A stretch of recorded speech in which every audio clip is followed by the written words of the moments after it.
from Witwer, Vanessa Marshall, Gideon, David W. Collins, and Matthew Wood.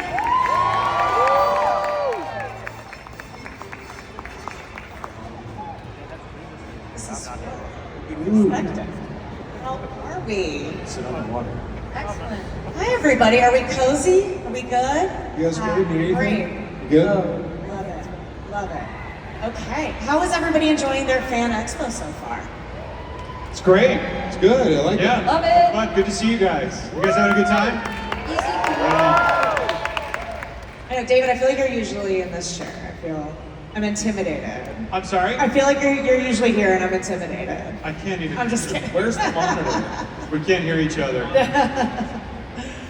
Yeah. So, okay, I feel like we've spoken a few times before the show came out, and now that everyone's had the chance to see it, what has been your favorite responses of the first season thus far?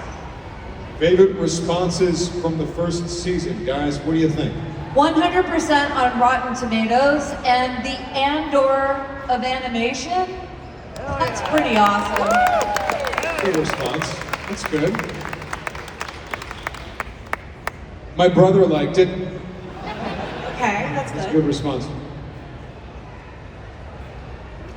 My kids loved it, and I thought maybe they'd be too scared, but no, they're all about it. Now they've got Darth Maul hats, and yeah, they absolutely love the show. They love Devin with Maul as well. They love the story, and it was great when we did we did a screening of the last two episodes on a big screen, Dolby Atmos, in a movie theater, and watching everybody jump at the same time when they got scared, and that it's been really fun to surprise people with the show and watch our buddy Sam just absolutely crush it as Darth Maul.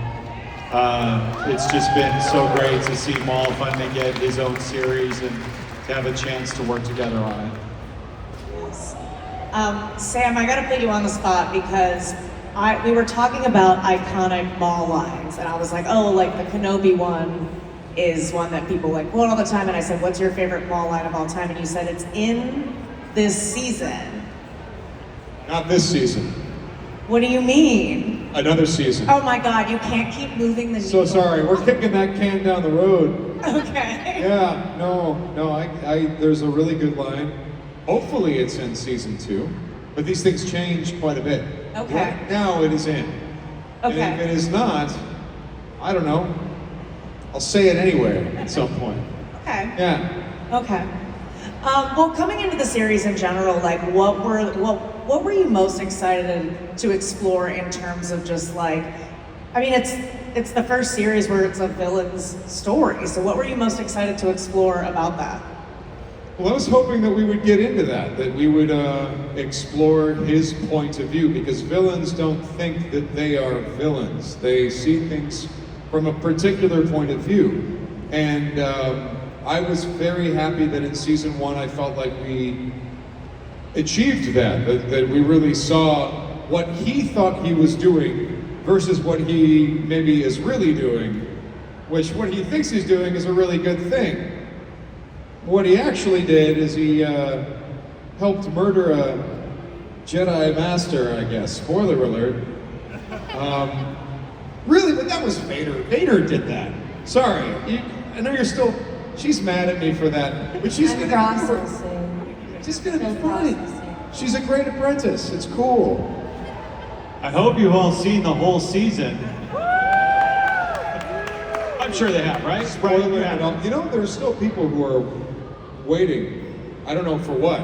I've met people who are just starting to watch Rebels now, which I think is the value of streaming. There's no hurry to get to Maul. You can take your time. So sorry for any spoilers, but... But you do need to be aware. Sooner or later, death will come. You need to see it before that. Yes. You need to see it before death's icy finger touches you. So don't wait too long. Don't wait too long. It's good advice. No, but Icy finger of death. I Spicy or spicy? No. The No, spicy no. finger of death. You know what? Maybe we'll change the subject. Spicy finger. Do you ever think about the icy finger of death reaching a...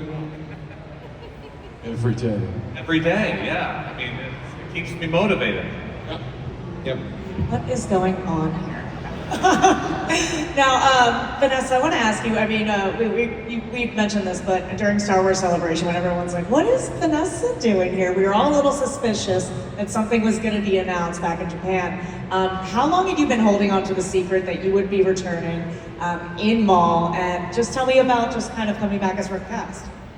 Well, I think it started at the end of 2024. I'm not exactly sure. And of course, I would never say anything. And Rookcast was in the trailer that was released in Japan. So I thought it was appropriate that I attend the event, but they didn't announce any other cast members, so I couldn't say anything. And I kept saying to people, like, pay really close attention to the trailer. And some people, my friends from the UK, were like, what? I didn't say anything. I'm like, I'm literally right there, dude. But, so it was announced eventually, and then I could say something. So I could neither confirm nor deny anything. But also, I was there to host panels. I hosted interviews with Manny Jacinto, with Sam. I hosted a fashion competition with Ashley Eckstein.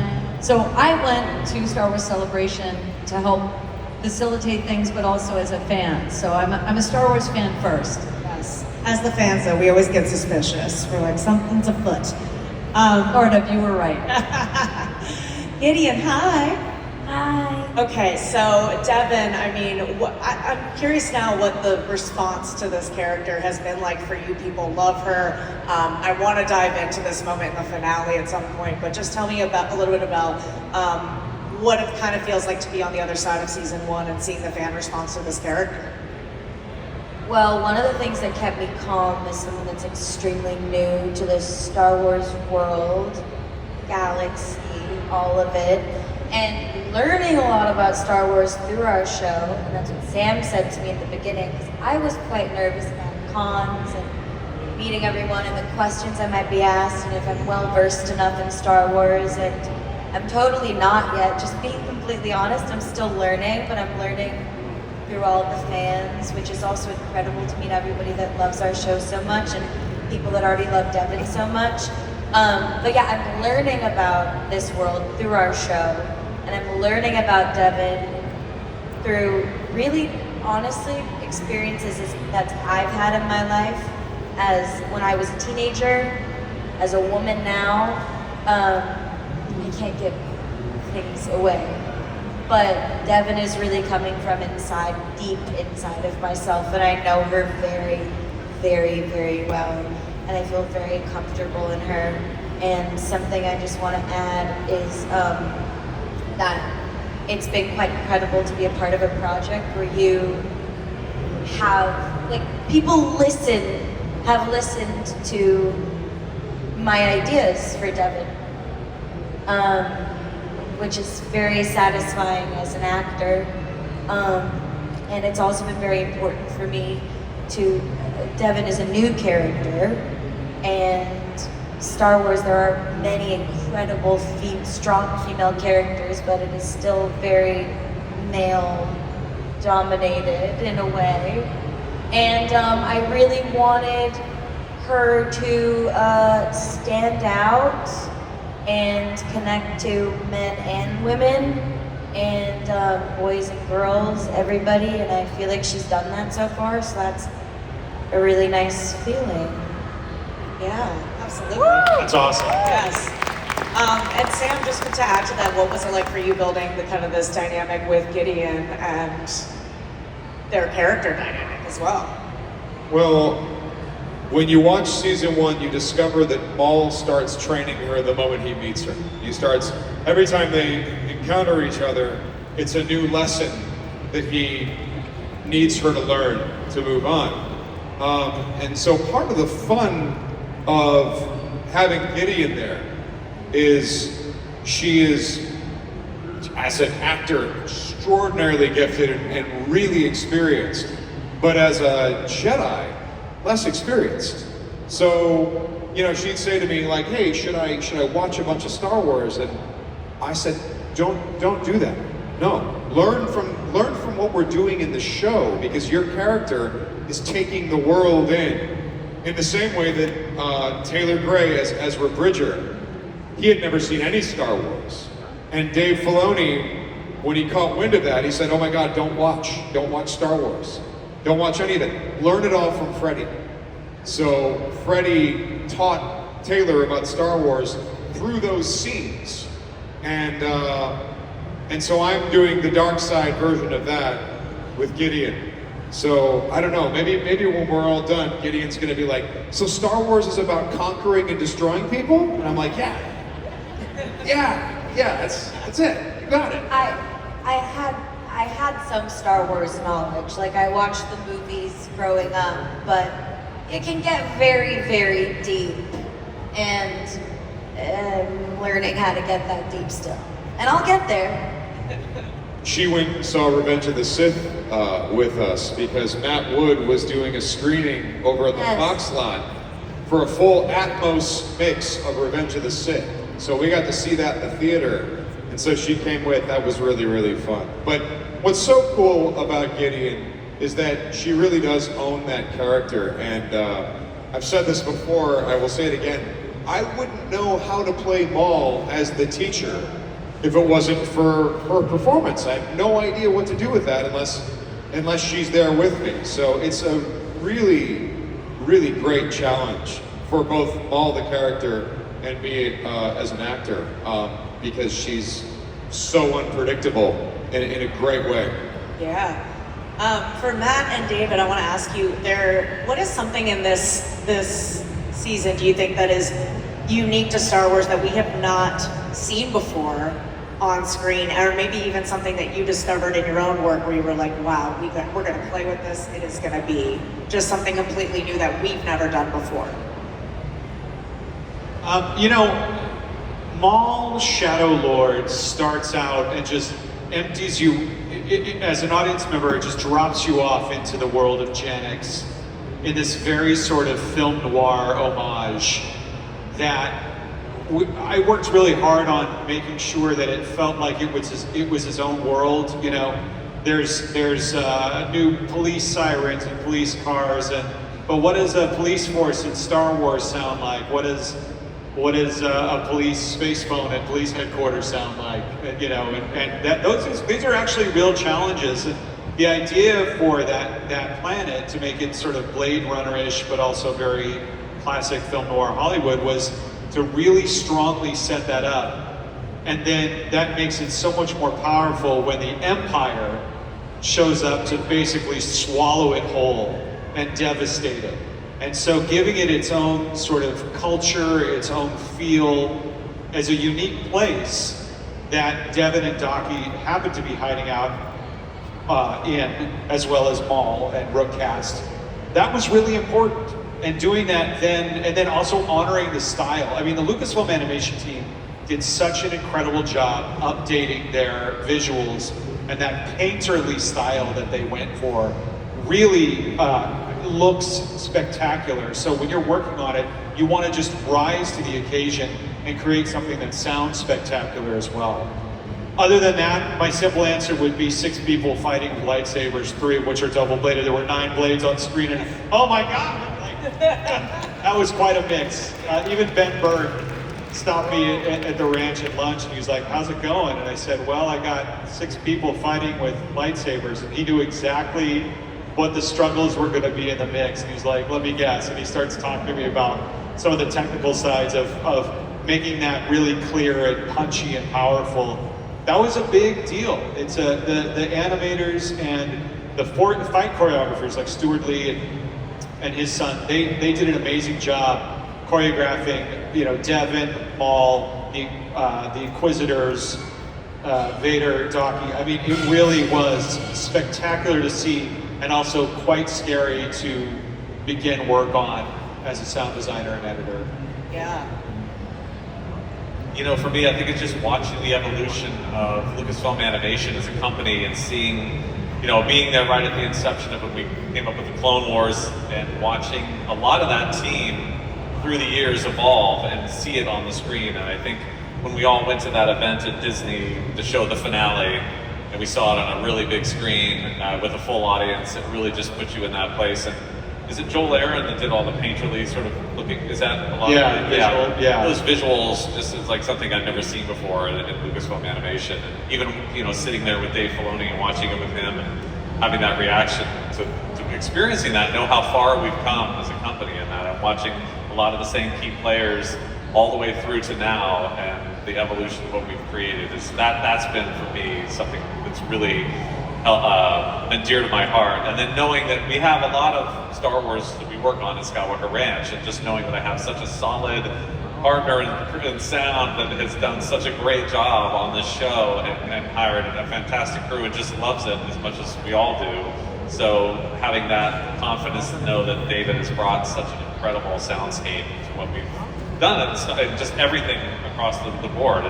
And we do this little thing called Loop Group, or additional voices, where we'll go through and anything that hasn't been like expressly scripted for the show, but they have people moving their mouths, or a radio voice, or a stormtrooper, or a trooper, or people in the cop's office, or David will go through with us. We have a little core team, and we voice all that, and it's just such a fun time for us to do Star Wars improv together, and we bridge all the actors together from their home studios, and we have a great time doing that. That's something we didn't have the luxury of doing in the early days of Lucasfilm Animation, so it's fun to just flesh out those worlds and give it an audio and visual enhancement to what has come before, and not to mention Kevin Kiner's score, which was incredible. I mean, and watching him excel as an artist, Kevin Kiner and his whole family, who The music, yeah. job with the music. So yeah, it's lovely.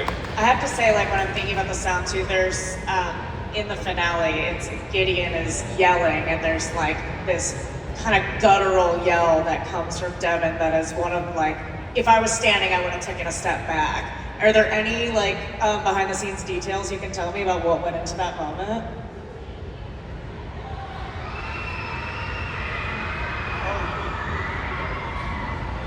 You're yelling? Yeah, I mean, I yell. That was all you. That was- I put a little bit of a demonic effect on the end of when you yelled, "I will kill them." But that's just because I was like, first of all, Gideon, I've recorded Sam for 20 years, and the sound coming out of him is huge. And then Gideon shows up and goes, "Okay." And then just, your voice is incredible and so powerful, and like there's so much weight and gravitas to that. Yeah, it's awesome. And so the two of you guys together, it's just this like lightning in a bottle in terms of casting and the relationship that you built on screen and the potential for that. Because I would get the turn, what they call a turnover. They deliver the episode for us to start in sound. And I would just watch it down with the dialogue and the power that you guys are putting out on the mic. So the job really is to just kind of, I like to say it's to yes and something. So if she does a huge scream, I'll give it a little delay or reverb, but that's all Gideon. That's just your natural talent and instrument. And I just want to protect it and make it, dramatically awesome. But do you have any behind the scenes stories about recording it? Also, thank you for saying that. I find that so comforting to hear when anybody in sound or film editing, anything like that, actually is like, I want to keep the performance as it was and doesn't try and, excuse my language, fuck with it too much. That is very special, because a lot of people, I work a lot in film and television, and they're like, oh yeah, but going to work, like, oh, that must be so nice. You do voiceover, it must be so much easier. And I'm just like, no, it's not.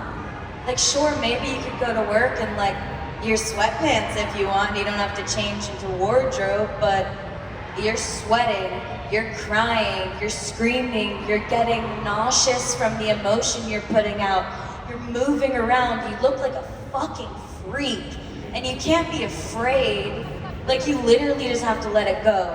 I've seen you do weird shit, you've seen me do weird shit, but you have to do that to get the guttural scream, the weird cracky noises that you end up making. I don't even know what happens in those sessions because you do it A, B, C, you'll do it 3 times. Maybe you'll do a fun run, but it's always changing, and I don't know, that's the beauty of recording. It's just as hard as on-screen work, and it's just as important, and I love it. It's totally part of my soul, and I mean, that's why those streaks come out, you know? You guys are sweat. I mean, it's like physical exertion. Yeah. It's not just, you know, like sitting down and just kind of doing it in front of a microphone. There's a physicality that you can hear. You gotta sit down so you don't pass out, like, you're spitting. It's a lot. When we auditioned Gideon, it was very clear that it was going to be her, that she was going to get that role. Very, very clear. But in the audition, we never had her losing. Like, she had scenes where she was strong with Lawson and strong with people. We saw different sides of her, but we never saw her just losing. And very early in the season, in episode 3, in fact, when Maul is fighting her and Maul is telling her, everything about your life is hopeless, everything you wanted for your life, none of it is happening, and you're sitting by and the Empire is doing whatever they want, and you, a Jedi, are doing nothing. Nothing. Your life is in ruin. And Gideon, there in the room, this was going to be the moment where we really learned was Gideon going to be the apprentice. And Gideon just lets out this scream, and immediately I thought, wow, whoa, that's Maul's apprentice right there. Oh, we didn't even think to test her for this, but she's Maul's apprentice.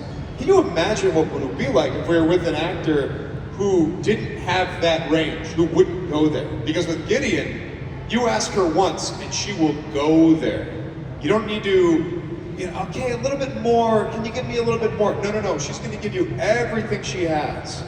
And that's what you need if you're gonna portray this character correctly. So I remember that day when we were recording, I was like, yes, that's her. Fantastic. Is it my birthday? Everybody's being so nice. Thank you. Both of you. Yes, well bet. Thank you.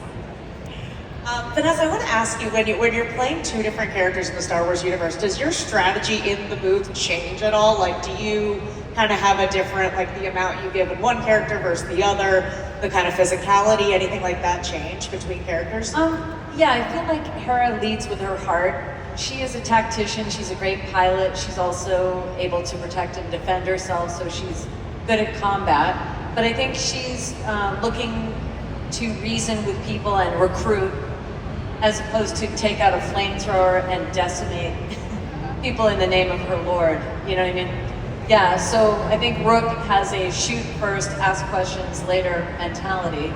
But I kept thinking of Brienne of Tarth in the Game of Thrones. Yeah. That she has an affection and a reverence for her master, if you will. And I felt that same way. I've been very good friends with Sam Witwer for many, many years, and I would definitely defend his honor in any scenario. But I have a very extensive martial arts background, and I'm also Italian. I've said before that Hera is very loyal, but I think Rook takes it to the next level. So while they have different means of executing their goals, I think they are wired very similarly in terms of their loyalty. And they will protect what they care about. And so they're not so different, but I think Rook is more from her root chakra. She's got a lower voice, obviously. You know, she is not to be messed with. She might have had a sense of humor. We didn't see it. We won't see it, but she might have had a bit of a sense of humor with her mates. I don't know. She's the only character up until now in Star Wars history that could disagree with Maul. And he's like, okay, you don't agree with me? She's like, no, I think it's this. He's like, okay. I thought that was lovely that he listened to Rook if she pointed things out. It was so important that we had Vanessa there, because if it was let's say if it was an actor who perhaps wasn't as strong, it would really hurt the Maul character if he was listening to someone who was just kind of a pushover or didn't have that presence, that fierce presence. But Vanessa pulls it off. You believe that this person can speak up to Maul, and Maul will go, okay. And he'll listen to her and say, understood, I get your perspective. Because that's a very new thing for the Maul character. So if you didn't have her, I don't think that would really work. I don't think it would work. But it works beautifully with her. You know what amazed me, by the way? The show before Maul Shadowlord was Star Wars: The Bad Batch. Any of you guys watch Star Wars: The Bad Batch? So we had a great time working on that show, and just to speak to Vanessa's range, because you were asking about approaches, she played a 12-year-old, 10-year-old Hera Syndulla in Bad Batch, and that was the last time I had worked with your voice, and it was so convincing. And then fast forward to just a couple years later. I called you up. I said, who did they get to play young He Hera? did. They were killing it. He did. I said, that's Vanessa. Like, what? Because I was like, this, whoever that is, they're just nailing Vanessa. Like, it was really, really good. I had no idea it was her. Well, I'm an old school Clone Wars fan, so I'm a huge fan of Chom Syndulla and the whole Ryloth arc and Saw Gerrera and the whole thing. I mean, that was just bananas. And I love the whole Ryloth accent. I speak French, so I'm fluent in French, so it's not a far cry. And it was so much fun. Brad Rao, who also works on Shadowlord, directed me, and we were curious to see Hera as a child. How much of a Ryloth accent does she have? How much moxie does she have as a teenage girl? Does she cultivate that? Was she always born that way? Or was she more timid, and who we know her to have become? It's more of an interesting journey. So we played with that together, and we had a really great time. I was honored to be able to discover that with Brad. Absolutely. Since we are at the FanExpo, I want to ask some fan-related questions here. And I asked this on a couple other panels and got some really interesting answers. What is the weirdest piece of merchandise that you've seen your character's face on, or a character that you've worked on, or from a show you've worked on? Sam, you're going to have to start this one, I think. Weirdest piece of merchandise that Yeah. I saw Maul's face on? Yeah. Any weird merch you were just like, oh, I didn't know that existed. I don't know. How strange. Maybe a tea towel. Maybe. Because it's all licensed by Lucasfilm, so it's not like, Not all of it. I mean. yeah. Do tell. Fan art or there's been tattoos, I know. Like, Oh yeah, tattoos. tattoos. Tattoos are a big one. Yeah. I don't know, Matt, you got any General Grievous merchandise that blew your mind? Just tattoos, but that's not officially. I wouldn't want to call that merchandise. Okay, Yeah. let's go with But they're tattoos gonna- then, since no one can think of them. They're gonna make that official, right? There'll be official Star Wars Don't tattoos. they have a tattoo at Celebration? Yeah. Tattoo pavilion. The tattoo I'm pavilion. gonna get into that. I'm gonna make the tattoos myself. I will say someone brought a beautifully 3D printed, hand painted, very large spybot Yes. to Yes, our they did. table. Real Spybot. It was like this big. It was gorgeous and it was weathered and like really meticulous done. We all signed it. That was incredible. was incredible. When fans make things, you know, the cosplay, the lightsabers. You know, someone came up and showed us a Star Killer. You know, from Force Unleashed. We did Force Unleashed almost 20 years ago, and that saber hilt, Star Killer saber hilt, and then brought us one from Star Wars: The Clone Wars, and like talk about how they meticulously solder the motherboard and how they put in all the sound effects, and somebody designed them, and then they played one of the sound effects I had made for Skeleton Crew that was in there. That stuff just blows me away. Yeah. And I also think to myself, that's what we do. We love working on this stuff, so we just do it. And when I wasn't working for Matt and I wasn't working in Star Wars, I was also writing Star Wars music and making, you know, podcasting and doing radio dramas and anything I could, because I just loved it so much. And so when you come to an expo like this and you talk to the fans, that is a really infectious part of it, is really understanding that they love what you love, and that kind of energy is definitely symbiotic. I believe that's the Star Wars word. Yeah. What is when a fan does approach you, what typically what is the overall number one line or thing that they say to you when they approach you? And it can be about anything. It doesn't necessarily have to be. They'll often come up and they'll say, "Can you sign this?" And I'm like, Yeah. Amazing. That's yeah. "Oh," and I say yes. Yeah, and you say yes. Yeah. I say sure. These are the insights you will learn at FanExpo Anaheim. I can You attend a panel. probably predict what the one is that people mostly say when they come to my table. There you go. There it is. Hello And there. then by default, I have to go. General Kenobi, you are a bold one. Kill him. That's it. That's it.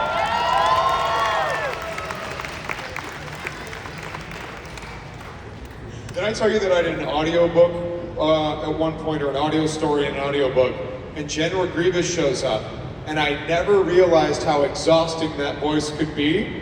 Because I'm like, sure, okay, I think Matt does it like this, and I did it. And I was just like, oh my God, and the coughing, and I'm like, oh dude, this guy, you got a pair of lungs on you, pal. It's good Or stuff. the comic insult dog, one of the two. It's kind of a callback to the 90s. But yes, it's a lot of like that. Do you ever feel like General Grievous and Bane would be great roommates for Yes. sort of either a buddy cop thing or an odd couple type roommates thing, where Bane is like, Did you eat all of my sandwich?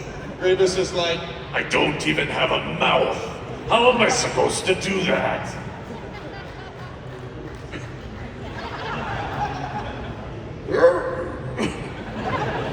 You think you had the mask, but I was born with the mask. You were simply adopted by it. It's great. Love how you guys finish each other's. Sandwiches. sandwiches. Did you put the toilet paper back, Grievous? I don't even have so why would I use it? He goes everything, it doesn't. Aura Singh lives right next door, and she's just eye rolling the whole time. Morris Singh does, yeah, it's true. What is one scene from All Shadow Lord that you hope people watch back with a little bit of a closer lens? Is there anything that, yeah, you have something in Oh, mind? yes. 108? Yeah, the 108. In episode 8, Maul is having a very, very bad day. And I think we're all particularly proud of that because this was something that evolved as we were working on the show. That Maul gets defeated by the Inquisitors. The Inquisitors who, by the way, Maul is spoiling for a fight with those guys. He wants to really, beat them up and show that he's better than Palpatine's minions. But they win the fight. And partially because his knee is malfunctioning because of the kick that Daki gave him. But, and that's going to mess with your head when you can't rely on your own knee. But there was this whole thing where he's slinking through the sewers and going through this PTSD of having just watched someone who looked just like his brother die in exactly the same way his brother died and killed by the same person, essentially. Killed by the Emperor, essentially. That was that was not something that we just figured out overnight. That took a few months of various iterations. You had to get involved. We all were working on what happens to Maul as he goes through those tunnels and the Force visions that he sees. And everyone got involved in that. Dave Filoni got involved in that. Brad and Matt, obviously. And then you had to, with the whole mix job, you had to really figure out how to make sense of this Force vision, It was a lot of there was a lot of ideas that were presented for this section where Maul is essentially slipping back into madness. The same thing that had him become Spider Maul after his trauma on Naboo with Obi-Wan Kenobi, and he was, cut in half, presumably left for dead, presumably died, and he was left for dead. And so when we were putting together this scene kind of in his underworld and navigating through this vision quest of his own trauma, there was so much music. There's a sandstorm, there's visions, there's wind and dust and debris, and all these lines of dialogue that we were trying out from the Inquisitors, from Palpatine, from Maul himself, from